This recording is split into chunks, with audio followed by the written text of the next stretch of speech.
Assalamualaikum warahmatullahi wabarakatuh dan salam sejahtera.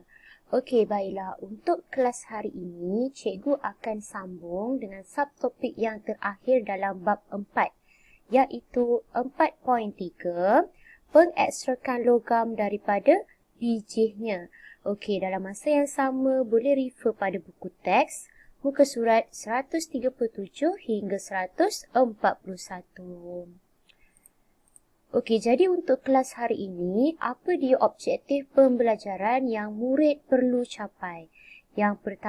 Objektif yang pertama ialah berkomunikasi dengan melukis pengekstrakan logam daripada bijihnya.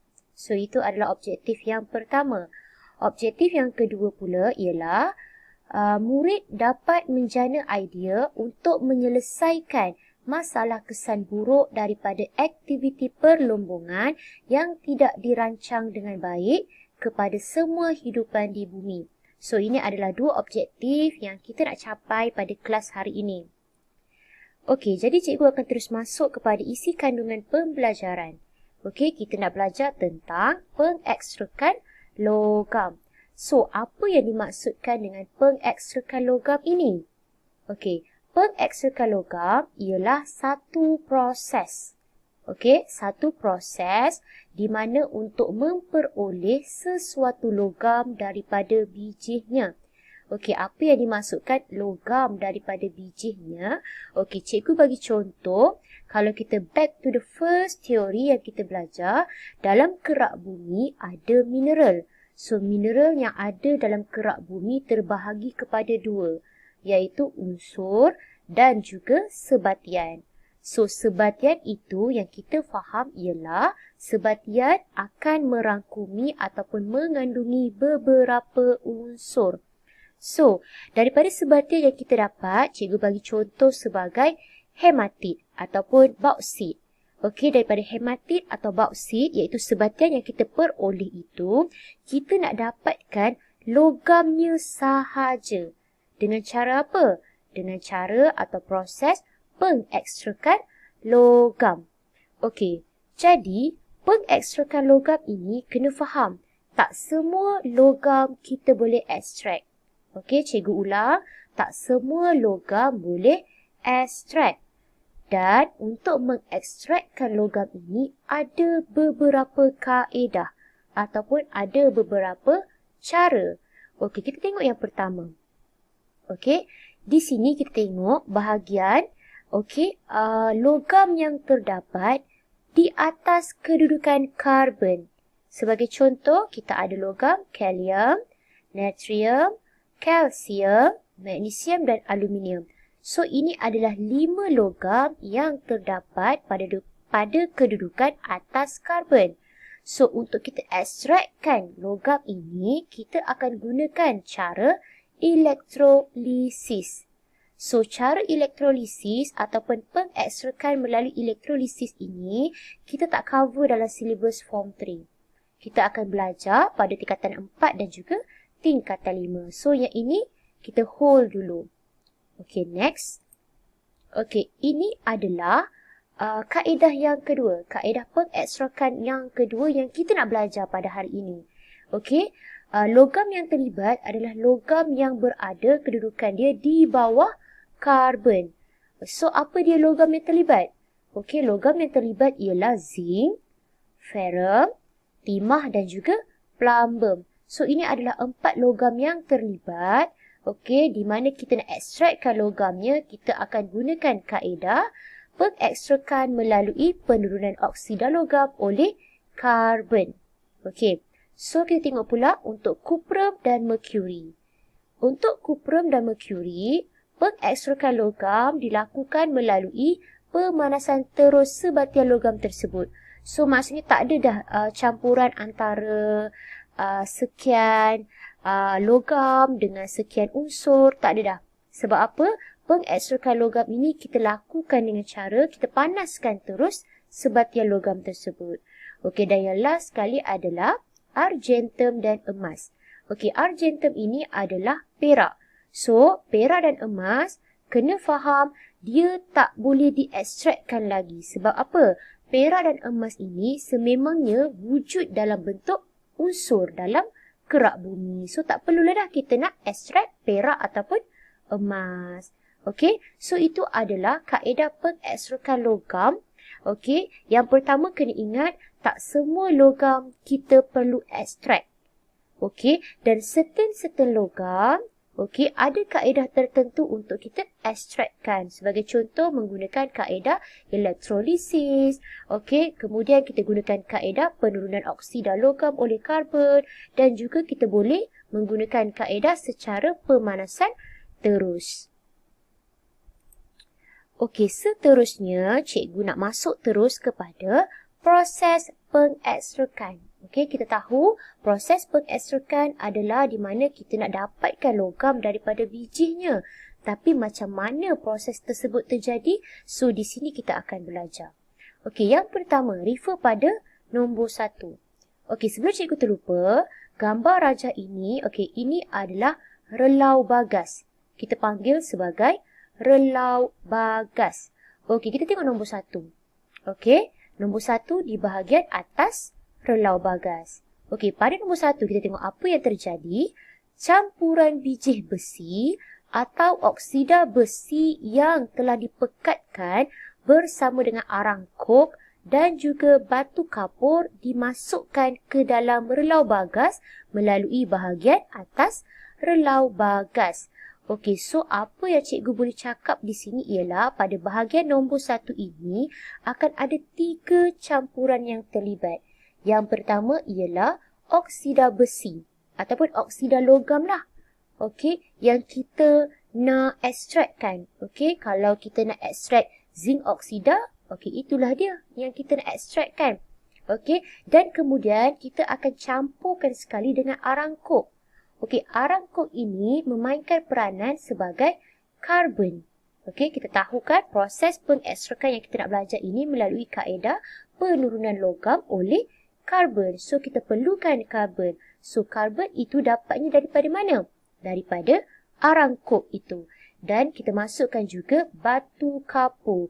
So, function ataupun fungsi batu kapur ini adalah untuk mengasingkan benda asing yang terdapat dalam sebatian-sebatian tadilah. Okey, kita masukkan melalui bahagian atas relau bagas. Okey, sekarang kita tengok pula nombor 2, pada bahagian nombor 2. Okey, pada bahagian nombor 2 ini, apa yang terjadi ialah semburan udara yang sangat panas akan dipampkan ke dalam relau bagas melalui bahagian bawah relau bagas. So, pada bahagian nombor 1, pada bahagian atas ini kita masukkan 3 campuran tadi. Okey, pada bahagian 2 iaitu bahagian bawah relau bagas ini, apa yang kita akan masukkan ialah semburan udara yang sangat panas. Okey, so di mana titik pertemuannya? Adalah di sini. Okey. Sekarang kita tengok pula proses ataupun nombor 3. Okey, proses yang ketiga, apa yang terjadi? Okey, bila dah bertemu di nombor 3 ini, di kawasan sini, semestinya berlaku tindak balas. So, hasil daripada tindak balas ini akan menghasilkan 2 benda. Okey, yang pertama ialah penghasilan ferrum. Okey, kenapa penghasilan ferrum? Sebab ferrum inilah yang kita nak ekstrakkan. Okey, kemudian akan juga menghasilkan sanga. So, apa yang dimaksudkan dengan sanga?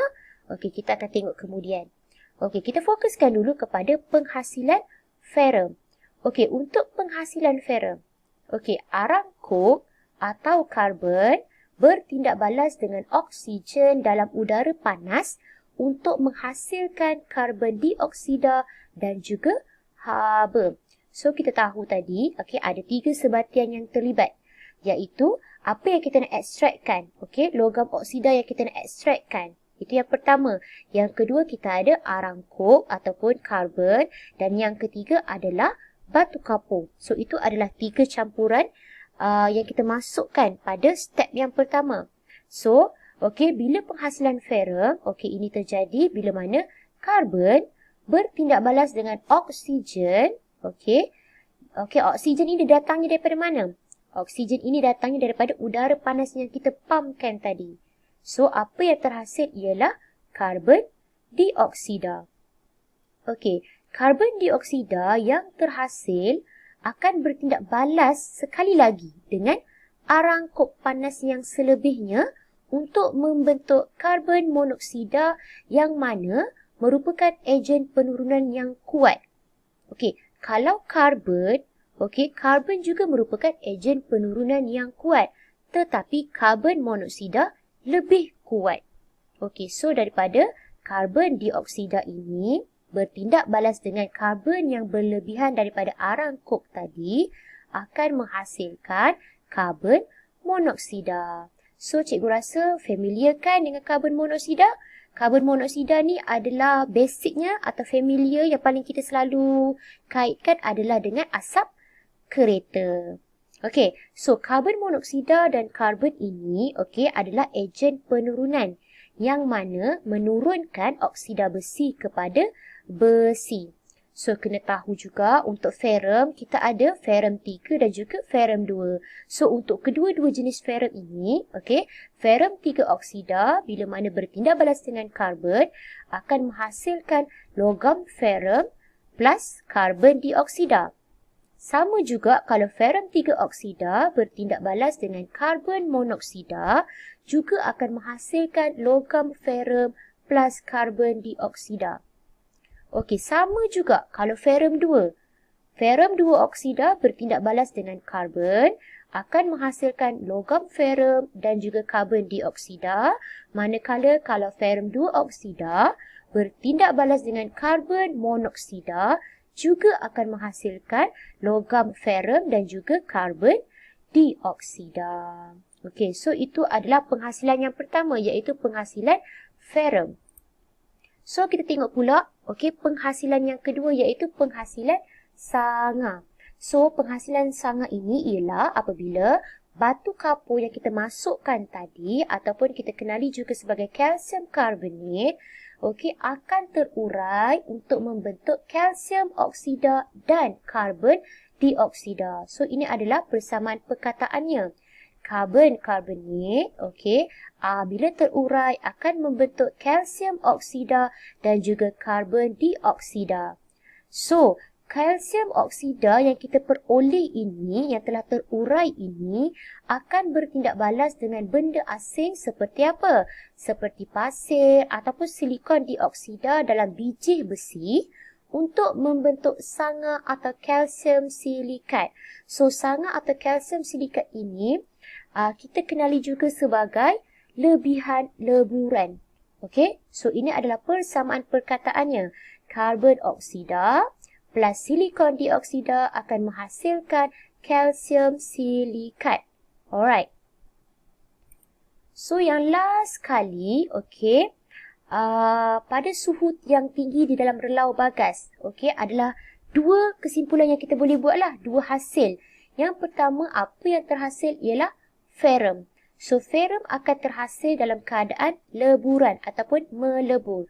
So, leburan ferrum ini akan mengalir ke bahagian bawah relau, which is this one lah, this part, So, dari semasa ke semasa, leburan ferrum ini akan dituang keluar ke dalam acuan. So, acuan inilah, ini dia acuan. Kemudian kita akan biarkan leburan ferrum ini sejuk dan beku. Lepas leburan ferrum ini beku, kita kenali sebagai besi tuangan. Manakala untuk sanga. Sanga juga akan terhasil dalam keadaan melebur. So, leburan sanga ini pun sama akan mengalir ke bahagian bawah relau bagas ini. Tetapi disebabkan leburan sanga ni, dia kurang tumpat. So, kita faham bila mana kurang tumpat, dia akan terapung. Manakala yang lebih tumpat akan tenggelam. So, di bawah ini adalah leburan ferrum sebabnya lebih tumpat. Dan yang atas ini adalah leburan sanga sebab kurang tumpat. So, leburan sanga ini akan dikeluarkan dan fungsinya, jangan fikir bila dia lebihan leburan tak ada fungsi. Tetapi sebenarnya leburan sanga ini kita boleh gunakan sebagai membuat tapak bangunan dan juga jalan. Okey, baiklah. Seterusnya, kita nak masuk kepada pembelajaran mengenai isu pelombongan di Malaysia. So, di sini cikgu letakkan 7 antara isu pelombongan yang berlaku di negara kita. Okey, boleh lihat pada jadual yang terpapar pada slide ini. Okey, di sini cikgu ada sertakan isu yang terjadi. Okey, juga antara impak rentetan daripada isu pelombongan kepada hidupan di bumi. Okey, hidupan di bumi itu termasuklah kita, manusia, haiwan dan juga tumbuh-tumbuhan. Dan ini adalah antara langkah penyelesaian, solusi yang boleh kita ambil. Okey, kita tengok yang pertama, pencemaran udara akibat pembakaran bahan api. So, apa impaknya? Okey, kita tahu pencemaran boleh mengancam tumbuhan dan juga kemandirian semua hidupan. So, antara langkah penyelesaian ialah kita boleh ambillah langkah mencegah pencemaran yang bersesuaian. Boleh jadi sebagai contoh, melaporkan kepada pihak yang berkuasa, pihak yang sepatutnya. Okey, kita tengok pula yang kedua, penggunaan tenaga elektrik yang banyak. Okey, jadi antara impaknya ialah mengakibatkan krisis tenaga. So, apa yang dimaksudkan dengan krisis tenaga ini, kita akan belajar pada topik yang seterusnya nanti. Okey, dan apa langkah penyelesaiannya? Kita boleh menggunakan alat penjimat elektrik. Seperti apa? Tenaga solar. Okey, isu yang ketiga, pencemaran udara oleh gas yang dihasilkan dari relau bagas. Okey, sama juga impak dia boleh mengancam tumbuhan dan kemandirian semua hidupan. Dan langkah penyelesaian boleh ambil langkahlah yang bersesuaian. Okey, isu yang keempat ialah pemusnahan habitat akibat pembinaan lombong. So, impaknya ataupun kesan buruknya ialah keseimbangan alam semula jadi dan hidupan akan terancam. Okey. So, apa yang kita boleh lakukan ialah mengehadkan bilangan lombong. Okey, isu yang seterusnya ialah masih juga yang sama, iaitu pencemaran. Tetapi kali ini kita fokuskan kepada pencemaran bunyi oleh jentera perlombongan. Okey, sama juga impaknya boleh mengancam tumbuhan dan kemandirian semua hidupan. Okey, isu yang keenam ialah hakisan tanah akibat penggalian biji. So, impaknya tumbuhan tak boleh hidup dalam tanah yang terhakis. Jadi, apa langkah yang boleh kita buat? Mengehadkan kawasan penggalian biji. Dan isu yang terakhir, okey, juga pencemaran, iaitu pencemaran air akibat pencucian biji. So, sama juga impak ataupun kesan buruknya ialah pencemaran dapat mengancam tumbuhan dan kemandirian semua hidupan dan kita boleh ambil langkah mencegah pencemaran yang bersesuaian dengan isu yang terjadi. Okey.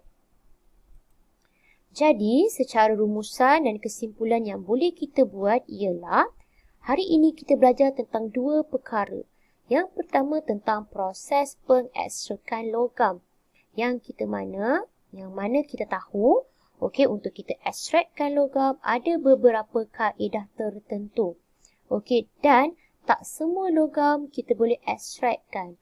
Dan ketika mana proses pengekstrakan logam ini dijalankan, ada beberapa step ataupun langkah, okey, di mana hasilnya kita akan memperoleh dua benda, iaitu penghasilan logam dan juga penghasilan sanga.